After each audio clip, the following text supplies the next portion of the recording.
Coming to you from Grand Rounds Brewing Company and Restaurant, Our Town.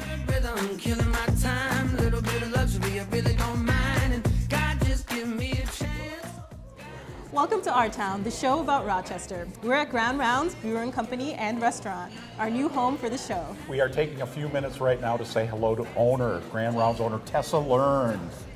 Welcome, hello. Hi, nice thank to have you having us. Thrilled. Thank you for letting us invade your space and bring welcome. our little band of merrymakers here. You've been very sweet. Thank you. Well, Congrats on your success here. Thank you. We're two. We just turned two like 2 weeks ago, so thanks for coming. great. Well, tell us a little bit about the history of this place. So the history of Grand Rounds? The history of Grand Rounds is it was kind of an idea that started about 3 years ago. Really fell in love with beer. And knew that Rochester really needed a sense of place and community. At the time, there were no breweries in town. And so with a great team of people, we kind of came up with the concept and the name that kind of pays homage to the Med City and Mayo Clinic, because a Grand Round, physicians, nurses, doctors, we all do that. We solve problems. I'm a former nurse. Yep. So it was kind of a little nod to all the great work that's done in the cities and a lot of smart people that get together. And one thing led to another, and we closed my former restaurant and opened this. And talk a little bit about beer and food. You get the impression from the past that it was always fine wine mixed with food, but in recent times it seems more like beer has come to the forefront. It really is. The cool thing, because I have a wine background, but the really neat thing is that what I see happening in the state of Minnesota and actually across the country, especially in the Midwest, is that there's this beer renaissance. And in the 1970s, we were told in this country we couldn't make great wine. And then California kind of blew it up. And now the United States is really known as winemakers, Oregon. And that's kind of what's happening here. We don't necessarily grow grapes, but what we do have is a really great product. It's the Midwest. We are, I think, beer drinkers kind of by nature. And so now we see all these breweries and all these brew pubs starting to kind of pop up and play off each other and work together and collaborate. And that's really what happened in California. And we kind of see that starting to happen in Colorado and Minnesota, out in Oregon. So it's beer use. It's not your grandma's beer anymore. It's really this kind of nuanced thing, much like wine has become too. And Nicole, see Tessa's holding a beer, I see this. and we're going to get a shot after of it being empty, and then we're going to edit it in fast so it looks like you slammed it. Wonderful. In like 30 seconds. I can do that. Tell us a little bit about this beer that you have here. So this beer is our Do Wrong Rye, and it's a rye PA. It's made by head brewer Adam Fredrickson, and it's kind of an homage to the style that he really likes. He likes rye PAs, so it's a confusion of sorts. It's really juicy and citrusy on the palate. Then it's got the rye in there, and it gets a little bit spicy on the end and finishes really dry. So it's a beer that you could drink really easy and refreshing. It doesn't get too heavy. It's not too hoppy. It's IBUs, which is the bittering unit. They're only 56, and it's only 6.5% alcohol. So it's a beer that goes really great with food or on a hot summer day. And when he was making it, he heard this song called Do Wrong Right, and so he named it Do Wrong Rye, which I love that story. That's great. Well, that sounds delicious, beer and food. You also have really prime real estate here. Can you tell us about the history of this building? Yeah, we're really lucky. So this building was the first bank in Rochester. It was built in 1866, so it's 151 years old. It was called the Union National Bank. And it's been a bank, it's been a restaurant, it had tenants upstairs for a long time. When we bought the building, we actually kind of revitalized, and now we have 12 entrepreneurs upstairs in all their office space. It's kind of an entrepreneurial hub. It's kind of come to life again. It took a long time. It's an old building, but it's great. It's beautiful, and it has all the original safes still. You can tell that there's been a lot of investment here to make it so beautiful, and yet retains some of the old feel. How in the world do you pull that off? Well, it's a beautiful building. It had great bones. I'm lucky my parents were kind of flippers back when I was a kid before it was fashionable, and so they always bought old houses and kind of did that. And I said, I'll never buy a new house or an old house, but ended up buying an old building. And then it was so pretty. You really wanted to just show off what's done, because you don't find a lot of this anymore around. So it kind of lent itself to just doing that. The building told me what to do. Restaurants are really challenging businesses. What have been some of the challenges that you've had over the years? It's like any business. I mean, we're starting a new thing in Rochester. We really don't have this strong beer culture, so it's really introducing this really cool new product, a new way of thinking about something. But I like challenges, and the food is always a challenge because there's so many different varying palates and people from all over the world and then the local people here. So if you actually take a step back and listen to what people like, we actually are able to create things that are kind of a mishmash in this little Midwestern town. So I think the challenge is more of an opportunity. Right off Broadway, folks. Check it out. The ultimate beer snob. We've got it right here. No? Okay. No. Tessa Learn, thank you very much. Thank you.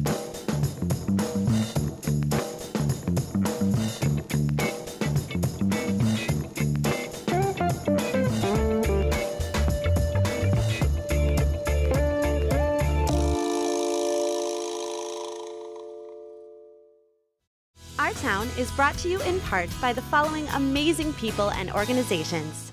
The new Clements Subaru proudly partners with award-winning KSMQ Public Television. Clements Subaru of Rochester. Clements' clear value promise is to make buying a Subaru fast, fair, and simple. The Minnesota Arts and Cultural Heritage Fund and the citizens of Minnesota. And the members of KSMQ Public Television. Thank you. Really great to be here at Grand Rounds in Rochester. Stick around, more Our Town coming up. The name Newton Holland, does that ring a bell? He was more than just a successful restaurateur in Rochester. History Center tells us about his important leadership in the arts for Rochester. Also, Dr. Robert Cima is here to describe the dramatic changes taking place at St. Mary's. And newcomers to Rochester get to know one another playing that game, Bunco. Up first, though, we check out one of the popular open mic nights in this week's Our Culture segment.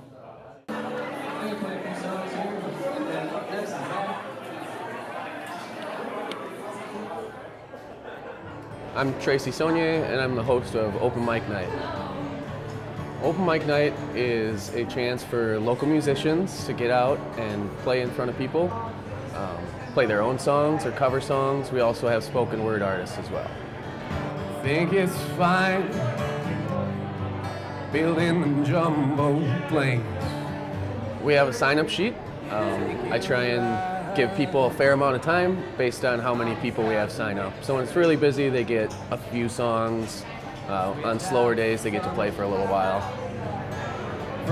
At Open Mic, we get all levels of skill and ability. We get people that have never left their living room with their guitar, and we get people that have been on the road for years. So it's really a fun time to get advice from seasoned veterans for new people. And like I said, it's a great opportunity for new musicians to get out and actually try and play in front of people.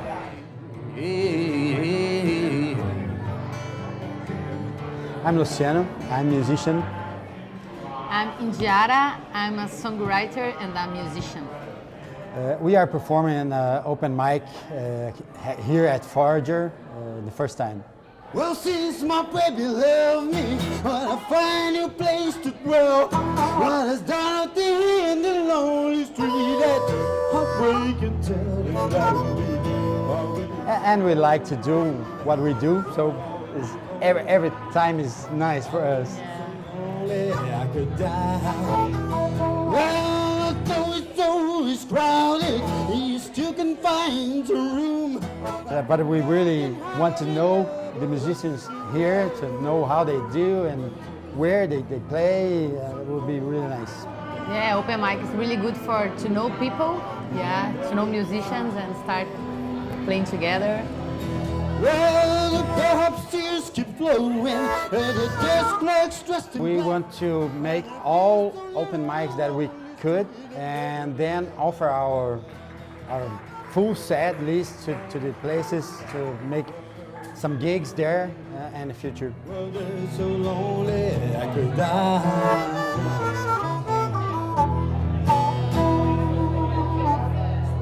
My name is Ashley Selness, and I'm a singer-songwriter.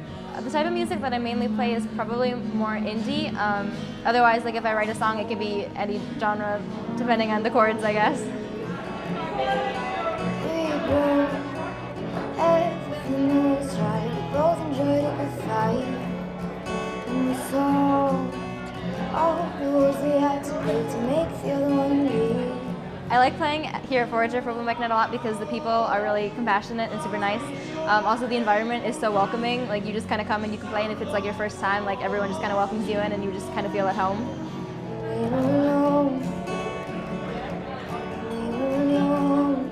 I think there's a lot of musical talent hiding in Rochester. There's a lot of people that don't have the confidence that they should for their ability. A lot of people are intimidated by an audience. Some of the people that come to our open mic, the first time they come, they're stuttering and quivering, and then 3 or 4 weeks later, they're starting to get really confident. And it's been a stepping stone for a lot of people in forming bands, in forming solo gigs for themselves.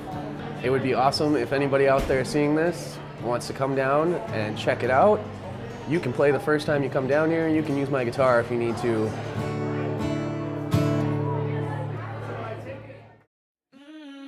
For more information about this story and other Our Town features, connect with us on Facebook, Twitter at KSMQ #OurTown, or ksmq.org/OurTown.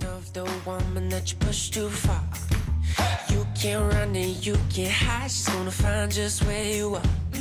Said I wasn't trying to hurt nobody. I was just trying to have my fun. I went for the crown and then it all came down. That true love, now I got no. In case you haven't heard, the local campaign landscape received a new entrant this past week. Jordan Glynn announced his candidacy for mayor in the 2018 race. Glynn is a musician, songwriter, and producer. No word yet from current mayor Ardell Brady about whether he will run for re-election. Others rumored to be interested in the position include former state representative Kim Norton. There will certainly be more to come. If you're interested in other types of battles, visit the History Center of Olmsted County on May 10th for the Battle of Wilson's Creek. This was the second major battle of the American Civil War and was the first major battle west of the Mississippi River. It was fought August 10th, 1861, and helped end the question of which side would control the state of Missouri. More information at olmstedhistory.com. If you love to move, come downtown this summer. Move on the Plaza, a summer dance and fitness series, features weekly classes teaching West Coast swing and Argentine tango, with special performances by Minnesota's top dancers in both styles. You can also experience Zumba, bar, pound, and yoga on the Peace Plaza, June 2nd through August 28th, 2017. For more information, visit downtownrochestermn.com. And screen printing? Is it a lost art? Not in Rochester. Nikki Habcost, artist in residence at the Rochester Art Center, will be in their print shop every Saturday from 1 to 4 p.m., now through October 28th, to help you make your very own screen print. If you go, take a picture of your creation and send it to us here at Our Town. Email rochester@ksmq.org or tweet #OurTown.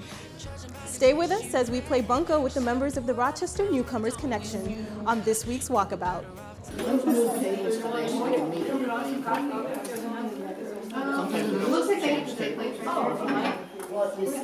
Hi, my name is Megan Justice. Welcome to this week's Our Town Walkabout. Today we are here for the Rochester Newcomers Connection Bunco Group. We are a social club to welcome anyone new to the Rochester area. And so this is one of our events. And the goal is to either get a bunco or whoever gets to 21 first. We are open to newcomers and current residents. Nothing. You have the same as Nothing. No, someone needs. So we have some members that have been involved for 5, 6, 7 years. Our member that came from the furthest away would be Judith. She came from California. 6? Bunco is a game where it's all luck. That's another good thing when you're trying to meet people. You can socialize a little bit, but since it's a game of luck, there's not like you're having to use your brain power to strategize or anything like that. So it's a good way to socialize and play. I think Rochester can be difficult to get acclimated to, especially if you're not a Mayo employee. We have book club, we have coffee social, a lunch bunch, a dinner social, movie group, craft group. One. And done.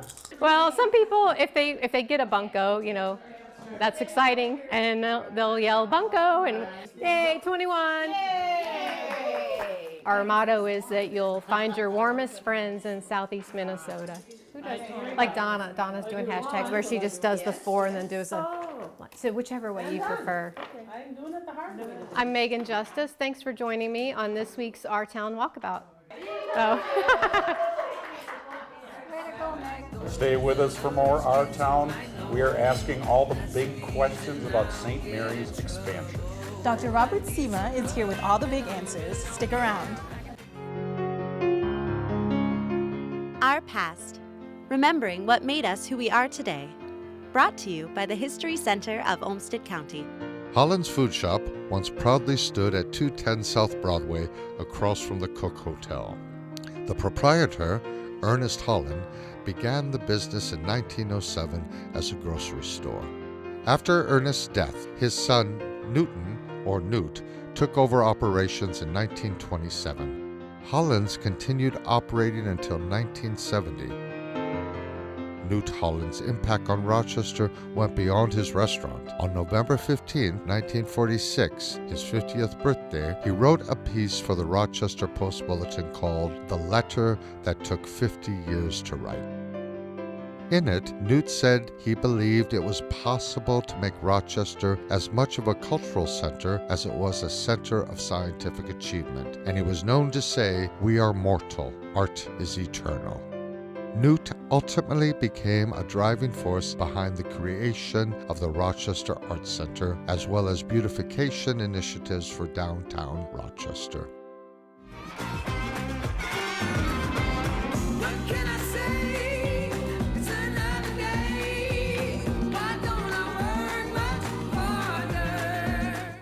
In Rochester in 1889, Mother Alfred Mose and the Sisters of St. Francis opened St. Mary's Hospital with 27 beds. Today, it is a 1,200-plus bed hospital campus with 55 operating rooms offering world-class services, including a level 1 trauma center, computer-assisted neurosurgery, and much more. Dr. Robert Cima is here to tell us what else is being added to this impressive list. Doctor, welcome. Welcome, thank you. Do you think there's anybody watching this that doesn't know about Mayo and what they... No, I'm just kidding. It's good to remind folks what an awesome institution it is. Yeah, it's a great resource not only for our community, but for the rest of the nation, as we are a destination center.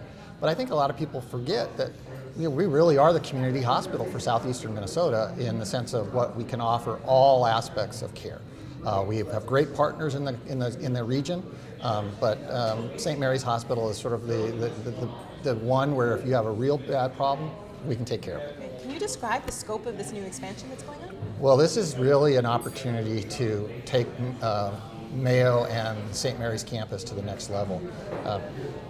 People are wondering, what are we going to see? When are we going to see the first cranes? Well, as of this week, we already started moving patients into new facilities. So it's really going to be an expansion of what we can offer and the conveniences that a lot of our patients expect, as well as expanding the OR suites that you were referencing before, and making it more coordinated care.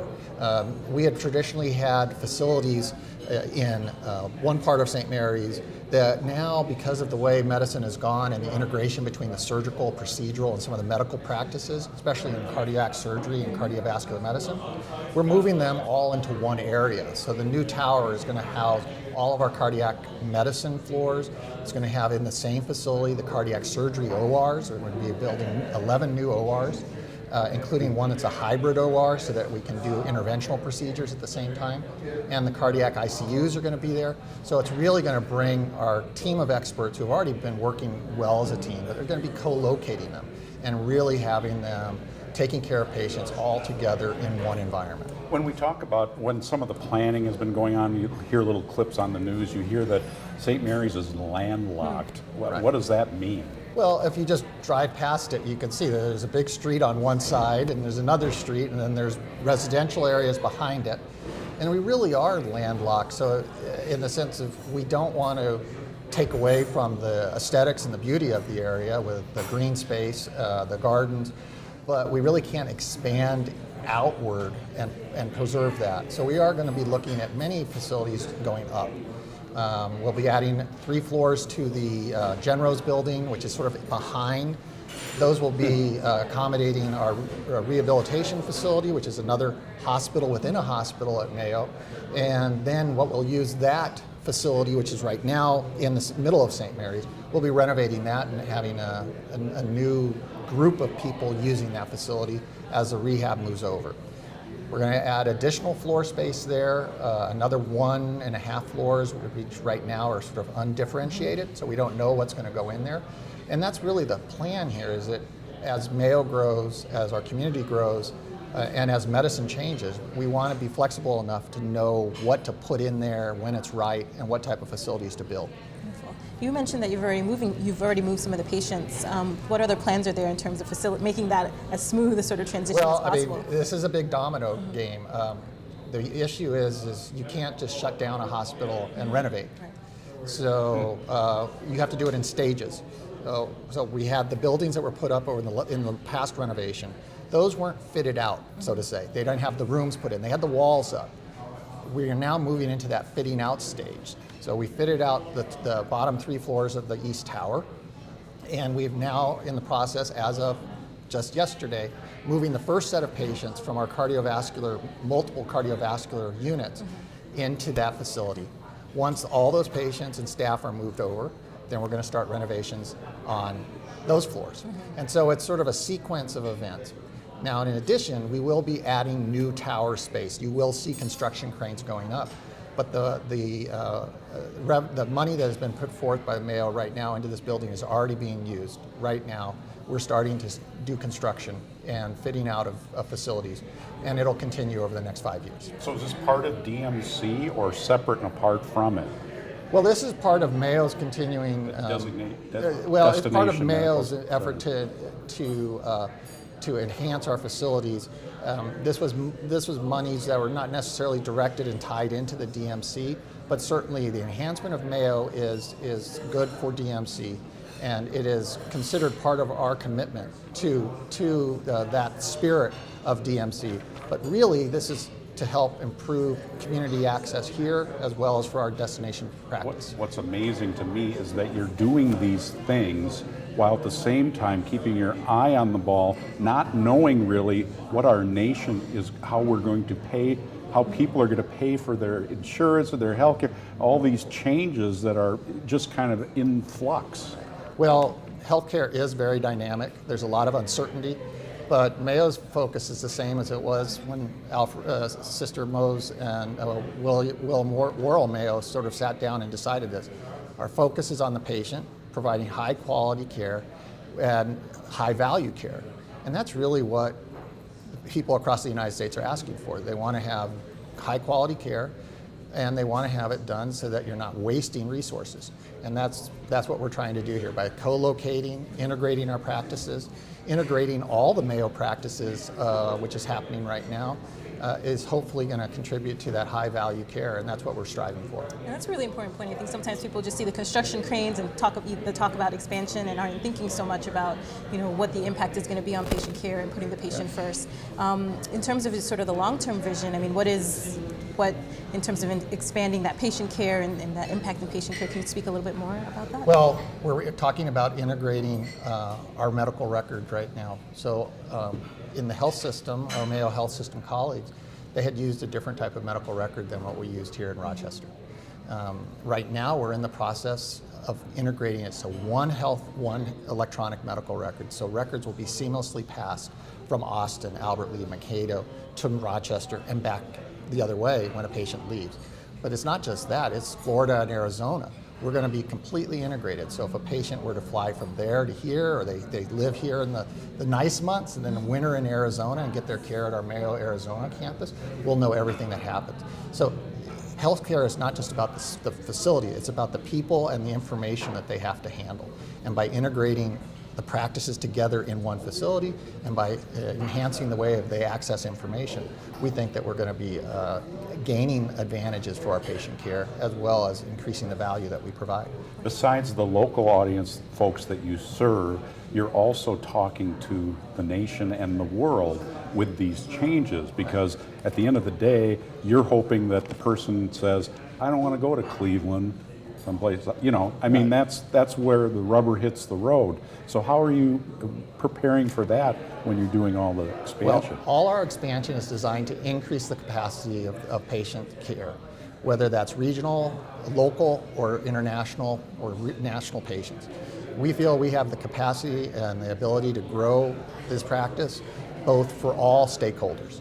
And we think that we offer something unique in the way we integrate our care. We certainly know that we provide high quality care. And those are all the things that patients are looking for, whether they're from down the street or whether they're from somewhere halfway around the world. And we think that by this expansion, we're going to be able to provide the types of amenities, the type of integrated care that people are looking for. Thank you so much, Dr. Cima, for joining us today. Thank you. Exciting, congratulations. Thank you. Thank you for joining us today from our new location at Grand Rounds Brewing Company and Restaurant. Next week, Journey to Growth is on the agenda. Heather Holmes is our guest. See you then on Our Town, the show about Rochester. Just give me a chance. Or get off the floor if you're not gonna dance. Whoa.